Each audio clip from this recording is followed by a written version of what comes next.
Hola, hola. Bueno, es un gusto estar acá. Acá en este caso, espero que estén viendo mi screen. En este caso, acá es Nueva York. Lamentablemente no estoy en Córdoba, aunque sospecho que muchos de ustedes tampoco lo están. Y es un gusto poder compartir con ustedes un poco del trabajo que estuvimos haciendo en el último año, en los últimos meses, en estudiar distribución de tamaños de apagones en redes eléctricas y tratar de esclarecer un dilema que voy a tratar de contarles ahora que se nos presentó comparando trabajos de otros grupos. Entonces, la idea es la siguiente. Bueno, déjenme nombrar primero a mis colaboradores. Sergei Buldirev de mi universidad. Joseph Kornblut era un estudiante de nuestro grupo que ahora está terminando su doctorado en el MIT en ingeniería eléctrica. Gil Sussman es un profesor de ingeniería eléctrica en Columbia. Sale Soltan era un estudiante, luego postdoc de él, hizo un postdoc en Princeton y ahora terminó en Amazon. Y bueno, está la gente que puso la plata para que juguemos un poco con estas cosas. Entonces este es el menú que quiero usar. Les voy a contar algo de cascadas de fallas, pero más bien me voy a concentrar en los modelos que hemos usado para describir redes eléctricas y modelos de betweenness, una comparación con procesos de ramificación que nos sirvieron para entender un poco las diferencias entre los modelos que veíamos nosotros y los modelos que otra gente utilizaba, y presentaré acá los resultados principales numéricos que hemos obtenido, numéricos y teóricos, y terminaré, si me queda tiempo, hablaré un poco de algunas cascadas individuales, de algunos como estudios forenses de las cascadas, para dar unas conclusiones, si me queda el tiempo. Estas son las cascadas que estudiamos. Esto es el caso prototípico, 14 de agosto de 2003, 2 horas de diferencia, una rama eléctrica acá salta por el Midwest, y esto es lo que se ve desde un satélite 2 horas después. Bueno, y el modelo teórico que más se usó para estudiar esto, este es el paper más conocido del grupo de Buldirev, de Stanley, de Havlin, son modelos de interdependencia, que no son los que voy a utilizar yo, modelos en que hay dos redes, una las de computadoras y otra la de centrales eléctricas, cada una conectada independientemente, pero con relaciones de interdependencia, que cuando falla un nodo azul, el correspondiente nodo rojo falla, y eso puede producir que se desconecte, entonces fallan otros nodos azules, y va y viene, hasta que la red se destruye. Estos tipos de modelos topológicos no son exactamente los que yo quiero considerar ahora. Nosotros queremos considerar redes eléctricas en que la falla se produce en una sola red y por sobrecarga. Y estos son los trabajos más conocidos. Algunos se publicaron al comienzo de los 2000, pero últimamente publicaron más, el grupo de carreras Newman, Dobson, etc. Y muestran esta característica interesante, que la cantidad de consumidores que pierden corriente o la cantidad de potencia perdida, la distribución, cuando uno estudia muchos apagones, tiene esta forma de ley de potencias, es decir, que hay apagones de todos los tamaños, a diferencia de lo que sucede en los modelos que voy a describir ahora, en nuestros modelos. ¿En qué se basan nuestros modelos? Y creo que los modelos de ellos también, en resolver las ecuaciones de Kirchhoff en una red. Uno toma una red, supone que hay nodos de transmisión, nodos de generación y nodos de consumo. En cada punto se satisface la red de Kirchhoff del nodo. Todos los nodos que entran tienen que salir. Y se satisfacen las leyes de rama. Y uno aplica eso a una cierta red. Una red que de alguna manera o sean los datos de la red real o una red que la simule. Si es la red real o la que la simula, que acá voy a presentar resultados de ambas, esta es la distribución de los grados de la red. Esta es la red de la US Western Interconnect. Y como ven, es a la Bravasi, scale free, pero la distribución de las distancias es una distribución log normal. O sea que si uno quiere generarlo, ya tiene un problema interesante, no puede usar un algoritmo a la Barabasi en que la probabilidad de conectarse a un nodo I depende del grado I, porque eso generaría una distribución de distancias también de ley de potencias, entonces tiene que poner una penalidad acá para distancias muy largas. Pero bueno, esos son detalles. Uno genera esa red, le asigna a cada nodo un parámetro de tolerancia, o sea, si esta es la corriente inicial, uno supone que hay una corriente máxima, que es la corriente inicial multiplicada por 1 más alfa, y si la corriente en una rama supera ese valor, entonces la red falla, la rama falla, se inicia el proceso destruyendo un nodo al azar, se recalculan las corrientes, se eliminan las corrientes que fallan, se vuelve a recalcular las corrientes, se ven las que fallan, hasta que no falle ninguna más. Este es el proceso. ¿Qué resultados obtuvieron ellos con este proceso? Bueno, el grupo de Spivak y Buldirev, considerando el yield, que es la fracción de la potencia total que queda al final de la cascada sobre la que había al comienzo, eso se llama el yield, ven que es completamente bimodal. O hay yields que no afectan mayormente la red y casi toda la potencia queda, tanto en la red real como en la sintética de simulación, o se destruyen la mayoría y queda muy poco allí. O sea que es totalmente bimodal. Acá lo vemos en la distribución cumulativa, en ambas redes del yield. Y ven acá la tolerancia aumenta en esta dirección, que siempre tenemos que el yield es muy, muy pequeño y de repente es muy, muy alto, pero de repente salta un valor muy pequeño. O sea que hay, de alguna manera, en distribución dramática, o son cascadas muy pequeñas o son cascadas muy grandes. Esto correspondería en la distribución de las cascadas a dos grandes picos. Inclusive mirando la probabilidad de un apagón grande, ellos llaman apagón grande a uno que destruye más del 20% de los nodos, o sea que el yield cae por abajo de 0.8. Lo que se ve es eso, que en ambos casos hay una probabilidad muy alta. Esto cambia el parámetro simplemente cuánta corriente pasa por el nodo inicial. Pero bueno, para el caso de un nodo inicial suficientemente grande, casi toda la red se destruye, excepto que uno vaya a muy altas valores de tolerancia. O sea que vemos un proceso tipo todo o nada. Lo mismo sucede en el modelo de Motter-Unlike que nuestro grupo estuvo estudiando por bastante tiempo. Les recuerdo en qué consiste. Es una red en la cual se le asigna a cada uno una centralidad que se llama betweenness, que es una unidad de información circula de cada uno de los nodos a cada uno de los otros a tiempo en un instante, y se calcula cuántos pasan por acá. Este nodo, por ejemplo, tiene una muy alta betweenness. Entonces, ¿cómo funciona el modelo? ¿Cómo está distribuido acá? Acá están los nodos, cada nodo tiene una betweenness inicial, estos números en azul, y en rojo, perdón, y en azul es lo mismo multiplicado en este caso por 1,4 porque tiene tolerancia al 40%. Uno destruye un nodo y bueno, por ejemplo, el camino de acá a acá ahora se rerutea por acá, entonces este nodo aumenta su betweenness, entonces lo que sucede es que pasa el umbral. Entonces este nodo también es eliminado y ahora la red se estabiliza. O sea que de nuevo un proceso de todo o nada, y eso se manifiesta acá en este estudio. Lo que se ve es precisamente eso. Acá P es la cantidad de nodos que uno ataca inicial, que sobreviven al ataque inicial, uno ataca 1 menos P, y ve que cuando uno ataca muy pocos, toda la red sobrevive, pero cuando llega a un umbral, casi todo se destruye. La línea azul representa todos los nodos que sobreviven, la línea negra representa a los que sobreviven conectados a la componente gigante. Y la línea verde representa un pico, no es importante aquí, de la longitud de la cascada que siempre se presenta en el momento de la transición.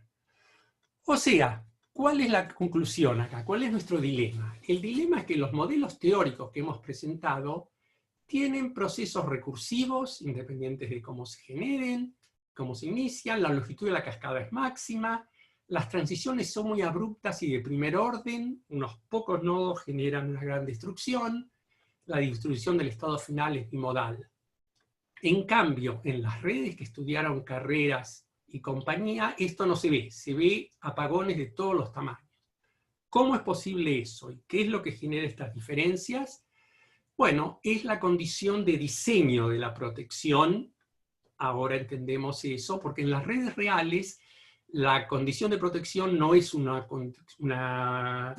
protección uniforme, como describí antes, sino que es la condición n-1. La red está diseñada en tal forma que la eliminación de que para cada rama sea cierto que la eliminación de cualquier una otra de las demás ramas no la destruye. O sea que cada una tiene una tolerancia distinta. El otro aspecto que también las distingue estos modelos, y en las redes reales probablemente también sea cierto, es que las líneas que se sobrecargan son eliminadas una por una en cada etapa de la cascada, y no todas juntas como nosotros modelábamos. ¿Por qué es esto? Porque hay una especie de dilatación térmica de una línea que está sobrecargada y tarda un tiempo en extenderse hasta que, bueno, toca el follaje o toca el piso o algo y se rompe. Instantáneamente las corrientes se redistribuyen, lo cual quiere decir que todas las demás sobreviven, aunque estuvieran sobrecargadas, pueden sobrevivir. Entonces, a cada etapa de la cascada, una falla, la corriente se distribuye, luego pueden sobrecargarse otras, y se elimina una, etc. Y esto fue precisamente lo que hicimos en nuestro modelo. Implementamos estas dos condiciones que acabo de describir. Acá lo tienen, y como se ve, hace una gran diferencia, porque este es el nivel de protección ahora. En vez de ser uniforme, muchas de ellas tienen, acá inclusive se ve en log-log, que muchas de ellas tienen una protección mayor que 2, lo cual indica que las cascadas van a ser mucho más suaves. Y entonces nosotros establecimos una analogía precisamente con modelos topológicos de avalancha, representados por los tradicionales procesos a la Galton, procesos de branching, que hace 150 años se vienen estudiando, con un punto crítico 1, hoy en día que todos estudiamos COVID, es el R igual a 1, el famoso R igual a 1, pero es lo mismo, la misma idea, que si cada nodo que falla, si fallara más de 1, se produce una gigantesca avalancha, una gigantesca epidemia. Si cada uno se fallara menos de 1, hay una extinción. Y acá se ve justamente esta es una simulación nuestra, donde lo que incrementamos es ese parámetro B. Representamos un proceso de Galton, esto es 0,9, 0,95, 1, 1,05, 1.1. Y lo que se ve es precisamente que acá hay un cutoff exponencial, pero cuando se llega justo al valor 1, hay una clara ley de potencias. Y luego esa zona de ley de potencias se achica y se ve una distribución bimodal. Esta ley de potencias es con el exponente 3 medios, que coincide con lo que nosotros vemos acá. Entonces, si nosotros vamos a nuestras redes, ¿qué es lo que vemos? Bueno, vemos que si aplicamos la condición n-1, a nuestras redes, se ve un comportamiento, estos son distintos tipos de redes, un comportamiento bimodal, pero hay una zona acá, que se aprecia mejor si hago un inset, donde hay una distribución de ley de potencias, en el tamaño de las cascadas. Eso cuando hago fallar a los nodos uno por uno. Si los hago fallar todos juntos en cada etapa de la cascada, esta zona desaparece prácticamente y se ve completamente el comportamiento bimodal. En el caso que en vez de usar la condición n-1 usamos tolerancia uniforme, también podemos ver eso. Este es el caso en que hacemos fallar a los nodos todos juntos en cada etapa de la cascada, comparados con uno por uno. Se ve que la destrucción es mucho más grande acá es casi el 40%, acá es del orden del 10%, pero si usamos el parámetro alfa, el parámetro de tolerancia, de esta tolerancia, como parámetro de ajuste, se pasa de en pequeña tolerancia a una cosa bimodal a una situación prácticamente crítica y luego a una situación en que aparece el cutoff exponencial. O sea que también vimos el mismo comportamiento alrededor de un alfa crítico de 1 cuando usamos la tolerancia uniforme. O sea que la conclusión es que ni la condición n-1 ni la falla de hacer fallar una por una son necesarias o suficientes para explicar esto. Exactamente el mismo resultado obtenemos acá en el modelo de Moten and Lai.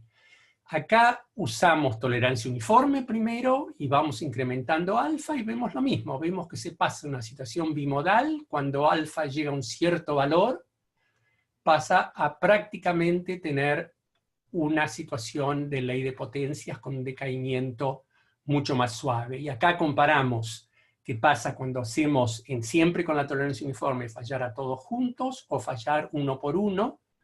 Pasamos exactamente igual que antes. Este es el mismo modelo, en que lo único que cambiamos es la ley de cómo fallan, como qué nodos retiramos en cada etapa de la cascada, y se pasa de un régimen al otro. En el caso de la condición n-1, que nadie había implementado en el modelo de Moten and Lai, se ve exactamente lo mismo. Y acá se ven un par de cosas interesantes. Cuando incrementamos el tamaño del sistema, este es un sistema, las líneas punteadas representan un sistema incrementando el número, se ve una transición muy parecida a la de Galton, en el sentido de que cada vez se hace más larga la zona de decaimiento de ley de potencias, hasta que eventualmente esta empieza a cortarse y se ve un comportamiento bimodal. Si en cambio lo que cambiamos es el número de coordinación, esto corresponde a un número de coordinación de 4, esto de 1,5, esto de 1.2, o sea que nos acercamos al punto de percolación, de nuevo vemos que vamos de una situación como un branching process en que estudiáramos qué pasa cuando el sistema aumenta. Cuando el sistema aumenta, se empieza a ver, a medida que nos acercamos al punto crítico, se empieza a ver más y más una extensión de la zona de ley de potencias. O sea, ¿cuál es la conclusión de todo esto? La conclusión es que finalmente en los modelos estos también están presentes los dos regímenes que Carreras encontraba cuando uno implementa los valores correctos para la forma de protección y de tolerancia, pero ninguno de ellos es totalmente necesario o suficiente. De acuerdo al grado de implementación es lo que se ve. No me va a dar el tiempo ahora para describir esto, si hay por ahí en las preguntas, acá son estudios de una cascada individual, así que lo mostraré después, cómo cambia, si me pregunta alguien algo de esto es como el camino libre aleatorio, que representarían, si calculamos el número de fallas en cada etapa de la cascada hasta que la cascada se acaba, y acá tenemos una comprensión bastante grande de cómo es que estas cascadas se acaban y qué es lo que sucede en la red para que se acaben, pero lo voy a dejar y me voy a las conclusiones, simplemente para decir que hay similitudes y diferencias con los modelos topológicos, que las leyes físicas que gobiernan el flujo, ya sea Kirchhoff o Between, no son tan importantes como la dinámica de las cascadas y los niveles de protección, que altos niveles de protección, ya sea por esta condición o por una protección uniforme elevada, generan un amplio espectro con ley de potencias. Cuando estamos por abajo del B crítico de Galton, y bajos niveles de protección, que corresponde a un B grande, están asociados con distribuciones bimodales que incluyen grandes apagones. Ninguna de las dos condiciones son necesarias o suficientes, pero pueden generarlo. Y nuestra conjetura es que, aunque Carreras insiste de que él ve estos exponentes de 3 medios aparecer porque el sistema se mueve hacia el equilibrio como self-organized criticality, nosotros pensamos que no es así, que estos sistemas empiezan muy cerca del punto crítico, pero la dinámica tendería a llevarlo fuera. Lo que pasa es que el sistema está tan cerca del punto crítico por diseño, es decir, los diseñadores de redes quieren estar con un B debajo de 1 para evitar los gigantescos apagones. Pero como quieren ahorrar dinero, el B que eligen es un B por abajo de 1, pero muy cercano a él. Por lo tanto, el sistema está siempre muy próximo a la criticalidad y de vez en cuando se escapa algo y suceden estos apagones. Queda mucho todavía por aclarar, pero bueno, hasta ahí hemos llegado en este momento. Les agradezco mucho la atención y bueno, nos veremos.